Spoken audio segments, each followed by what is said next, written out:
everyone. I'm Valentin, and I will give like a small introduction to our session right now. So, like the mobility industry undergoes like a constant change, and so do customer needs, and also like the COVID-19 crisis hit the mobility sector quite hard. So in this session, we will assess and understand the ever-changing industry and give a brief outlook towards its future.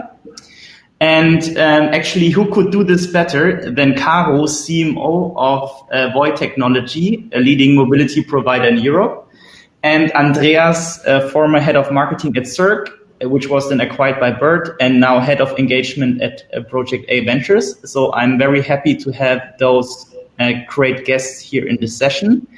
And I think that's all I need to say, to be honest. So Andreas and Caro, the stage is yours. Thank you so much, Valentin.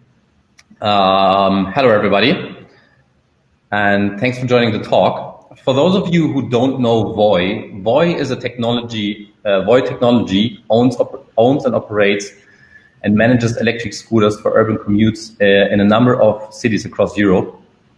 Today, we will be talking about the last couple of years and change we've seen across the industry.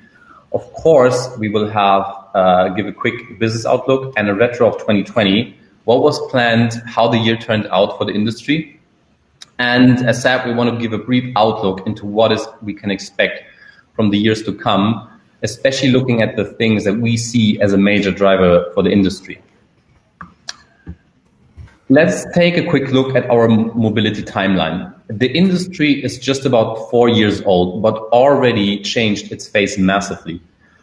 We can pretty easily slice the last couple of years into 3 different sections. First, we had the build-up phase. Bird and Lime made the first move in the US. Europe followed with 3 heavily funded competitors, Voi, Tier, and Circ. Second came the expansion phase. We've seen massive land grab across all geographies. First the US, shortly followed by a much anticipated Europe launch. Tech and hardware made good progress. We went from off-the-shelf hardware to in-house development and production. And then thirdly came the maturity phase. The industry understood how to incorporate their business model into urban mobility, sometimes forced by regulations, but mostly driven by the individual companies, but mainly the European competitors, to be brutally honest.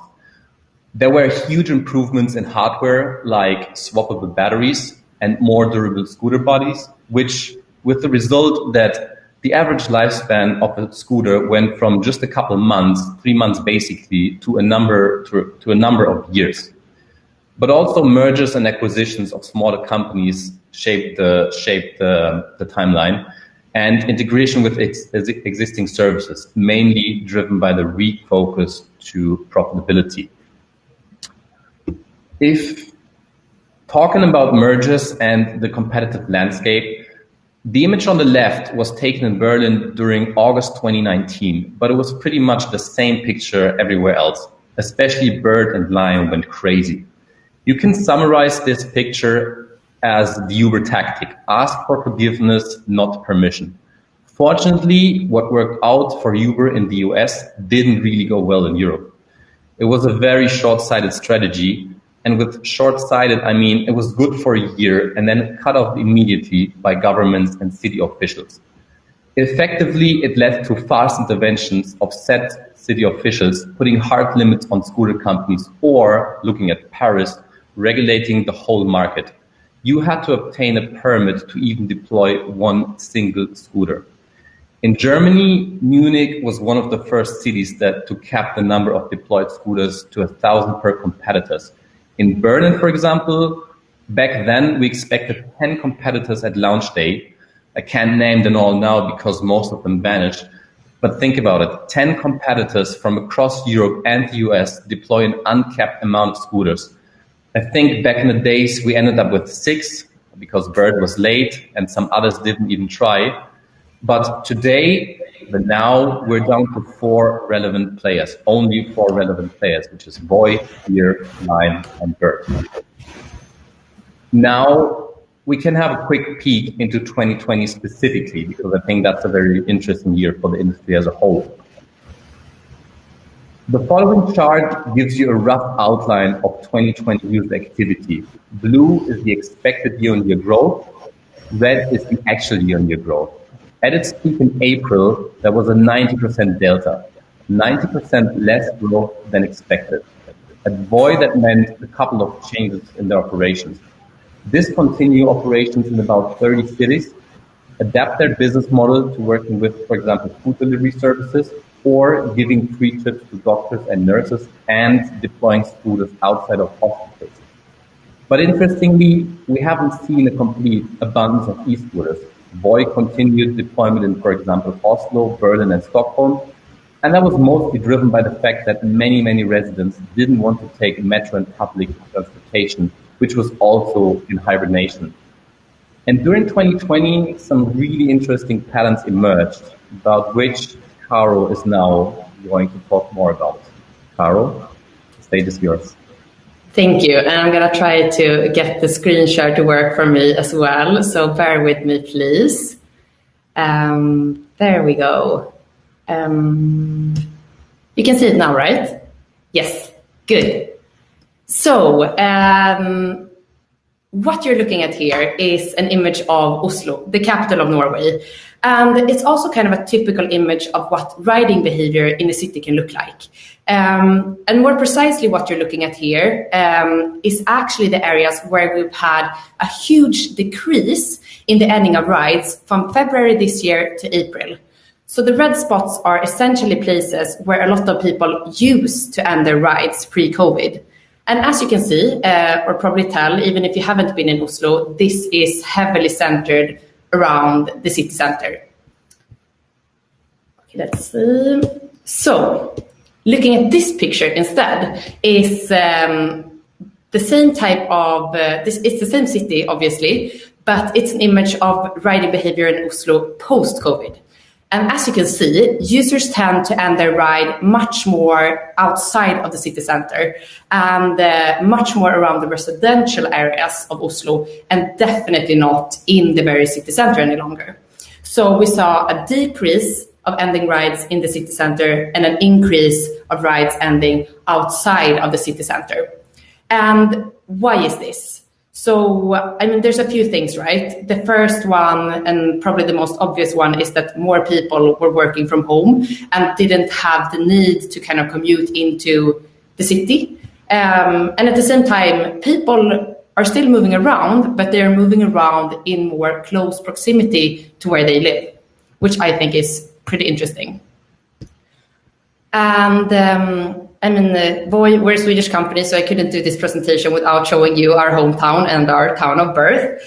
So this is Stockholm, and I think this image shows it, even more clearly. The red spots, the decrease of ending of rides, the green spots, the increase of ending of rides from February to April this year. People haven't been traveling into the city center, shopping, going to restaurants, any longer. And this is something that we've seen in the actual data and the riding behavior of our users. People are staying more home and moving in their neighborhoods. And I mean, on a larger scale, what we're seeing here really is changes in the way that people move in cities. And to me, it's evident that the pandemic has had an effect in the moving patterns of people living and working in the city. And it's also kind of evident that this is the first step of a major shift in how cities should think about infrastructure and mobility, and how they should think about the new needs of the citizens in general living in those cities.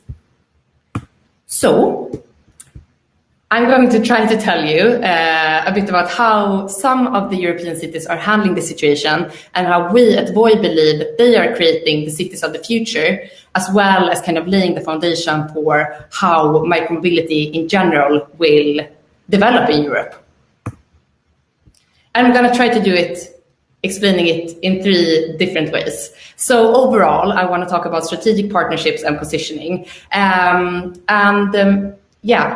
As I mentioned, I think there's a few things that cities are doing at the moment that is helping this development move forward.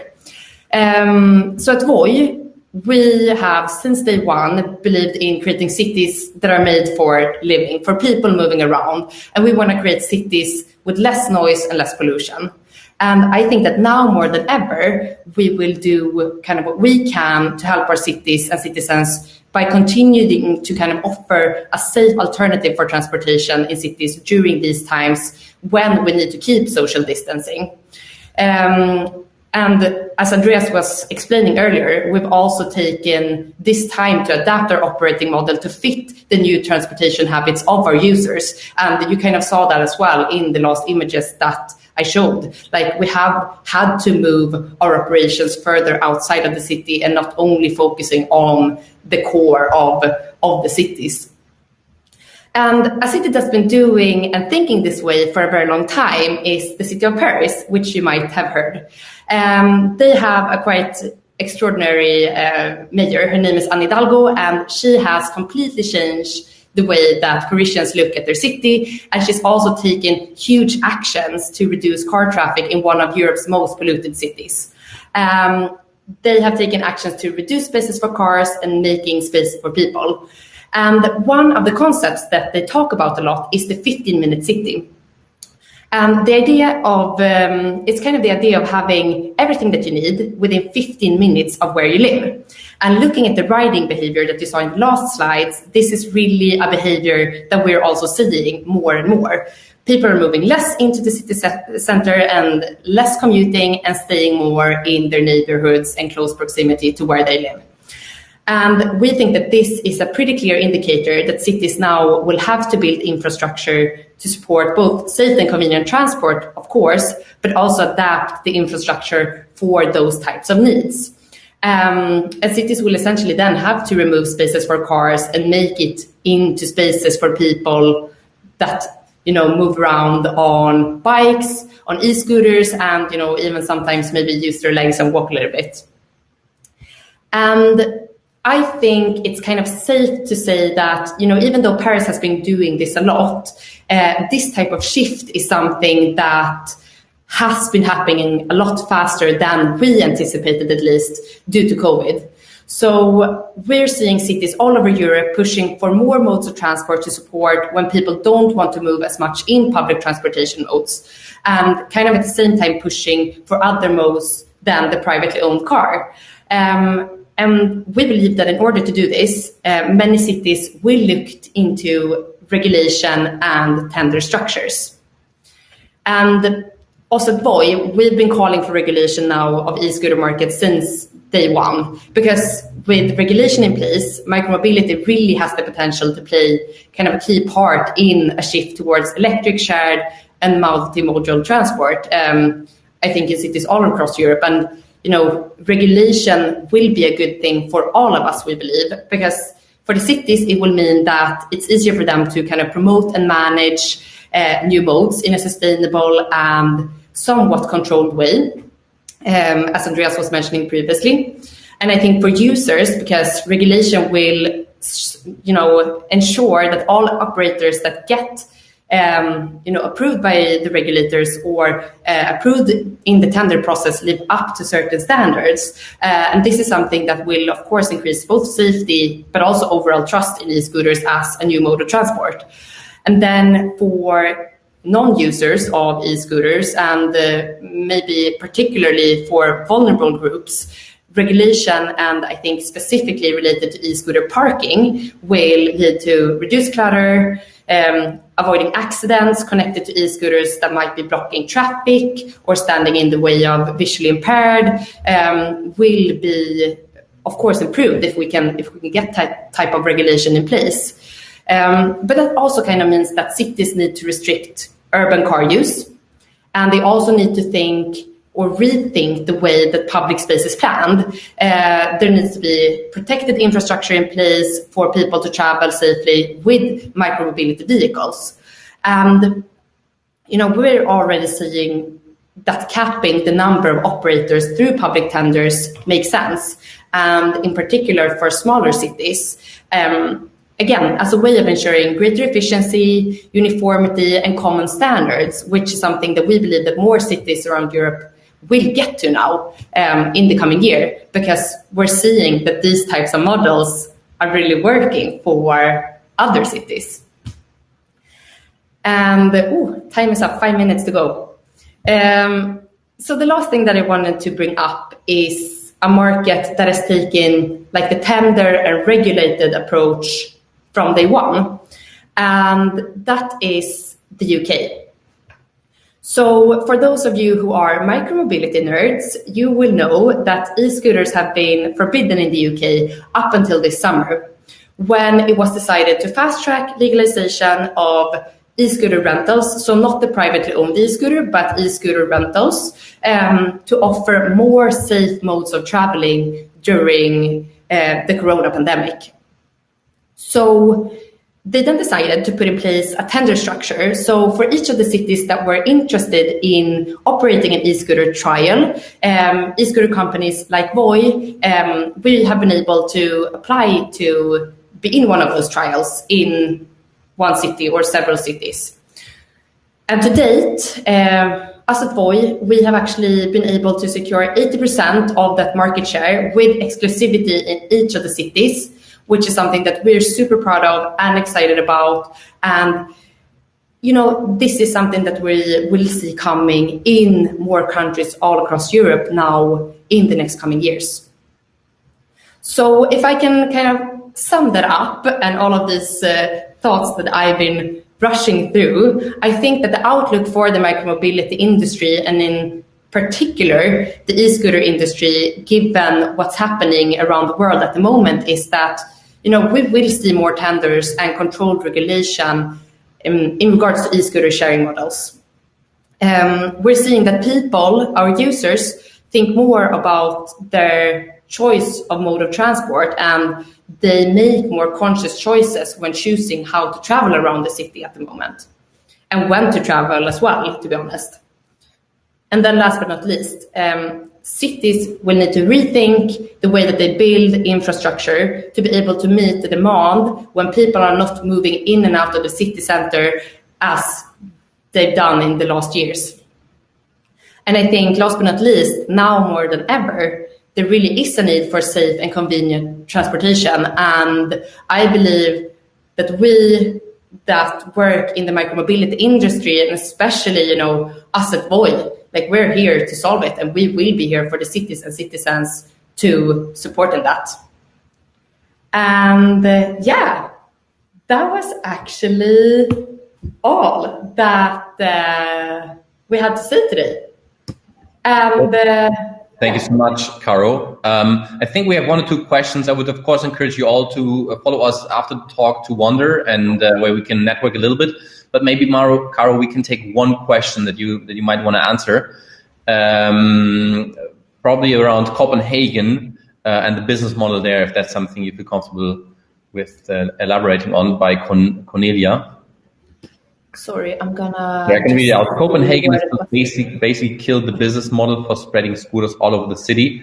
They now have to be rented out and returned in a fixed location or shop. Do you see a risk of this happening in other EU cities too? I think Copenhagen is a very particular case, and, you know, it's definitely a case that went in a direction which, you know, we obviously didn't want it to go. I